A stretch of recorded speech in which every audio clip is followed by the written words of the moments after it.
नमस्कार मित्रांनो, मी उदय लड पुन्हा एकदा स्वागत करतो आपल्या सर्वांचं आवडत्या युट्यूब चॅनल शेती मित्र वर व्हिडिओ पाहणाऱ्या सर्व शेतकरी मित्रांच्या आजच्या व्हिडिओमध्ये मनापासून खूप खूप स्वागत।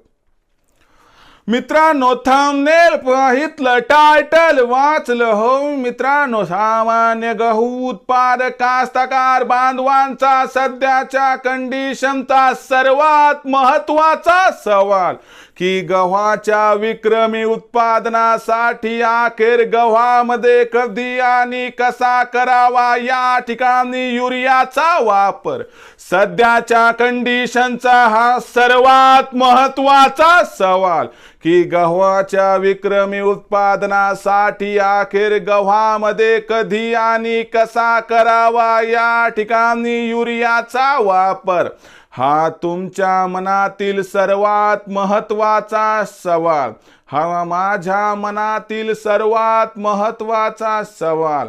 आणि भारत वर्षातील सामान्य गहू उत्पादक कास्तकार बांधव या ठिकाणी विचारायला लागलाय की गव्हाच्या विक्रमी उत्पादनासाठी अखेर गव्हामध्ये कधी आणि कसा करावा। या ठिकाणी युरियाचा वापर।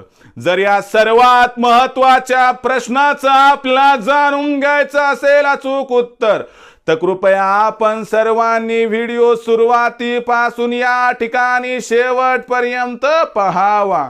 व्हिडिओ शेवटपर्यंत पाहत असताना आपल्या सर्वांना व्हिडिओ मनापासून आवडला तर जरूर या व्हिडिओला इथं एकदा लाईक करा। जास्तीत जास्त गहू उत्पादक कास्तकार बांधवांपर्यंत व्हिडिओ पाठविण्यासाठी व्हिडिओला जरूर शेअर करा। सबस्क्राइब करून जरूर नोटिफिकेशन बेलला ऑल करा। याच्यामुळे येणारा प्रत्येक व्हिडिओ हा आपल्या सर्वांना या ठिकाणी सतत मिळत राहतो।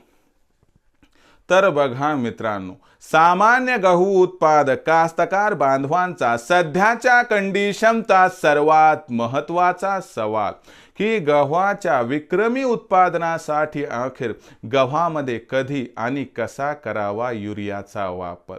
या प्रश्नाचं आता सविस्तर उत्तर घेऊयात की गव्हामध्ये युरियाचा वापर का करावा, कधी करावा, किती करावा आणि कसा करावा।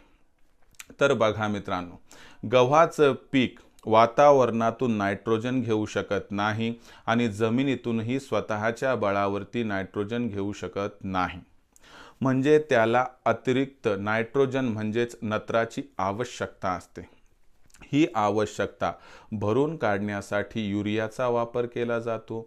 मग हा जो युरिया असतो की ज्यात नत्र म्हणजेच नायट्रोजन भरभरून असते, या युरियाचा वापर केल्याशिवाय गव्हाचं उत्पादन विक्रमी पातळीवरती पोहोचू शकत नाही।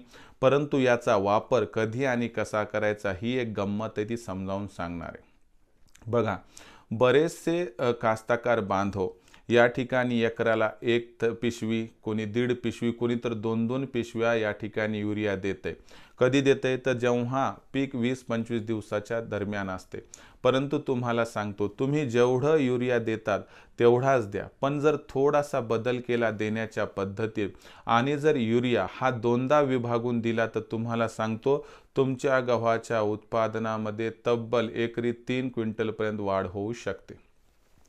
मग नक्की गव्हामध्ये युरियाचा वापर हा आपल्याला कधी करायचा आहे ते सांगतो।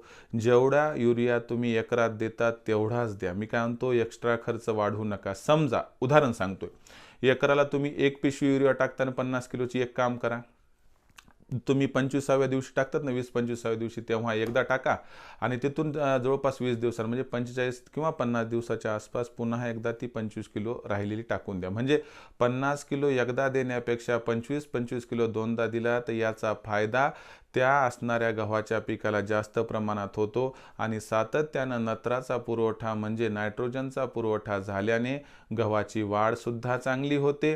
गव्हाच्या उत्पादन वाढीसाठी अनुकूल परिस्थिती निर्माण होते। उपाय फार छोटा आहे, पण तुम्हाला सांगतो 100% रिझल्ट वाढवणार आहे। तुमचा खर्च 0% वाढणार, पण रिझल्ट 100% मिळणार हे आश्वासन या ठिकाणी देतो।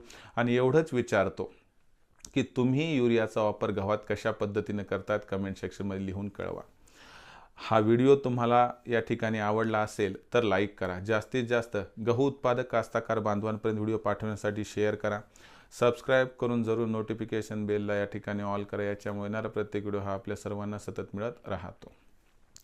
तर मित्रांनो, अशाच एका नवीन व्हिडिओसह मी आपला मित्र उदय लाड आपल्या सर्वांच्या आवडत्या यूट्यूब चॅनल शेती मित्रवर मिळत राहील. तोपर्यंत माझ्या प्रत्येक शेतकरी मित्राच्या आणि कास्तकार बांधवाच्या आजच्या व्हिडिओमध्ये मनापासून खूप खूप आभार.